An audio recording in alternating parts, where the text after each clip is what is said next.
નમસ્કાર, YNN ન્યૂઝમાં આપનું સ્વાગત છે। સમાચારમાં વાત કરીએ તો વડોદરા નજીક અનગઢના રામપુરા ગામમાં કરંટ લાગતા યુવાનનું કરુણ મોત થતા પરિવારમાં ગમગીની વ્યાપી ગઈ છે। અનગઢના રામપુરા ગામમાં 32 વર્ષીય કમલેશ ગોહિલનું કરંટ લાગતા મોત થયું છે। મળતી માહિતી અનુસાર નોકરી પરથી ઘરે પરત ફર્યા બાદ ઇલેક્ટ્રિક મોટર વડે તેઓ પાણી છાંટી રહ્યા હતા। દરમિયાન અચાનક જોરદાર વીજ કરંટ લાગતા તેઓ ગંભીર રીતે દાઝી ગયા હતા। પરિવારજનોએ તાત્કાલિક તેમને ગોત્રી GMERS હોસ્પિટલ ખાતે ખસેડ્યા હતા। ત્યારે હોસ્પિટલના ફરજ પરના તબીબોએ કમલેશ ગોહિલને મૃત જાહેર કર્યા હતા। દીકરાના અકાળે મોતથી પરિવાર પર આભ તૂટી પડ્યો છે।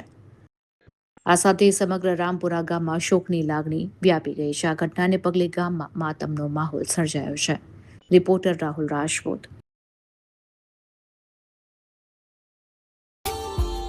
Subscribe now and press the bell icon. Never miss an update.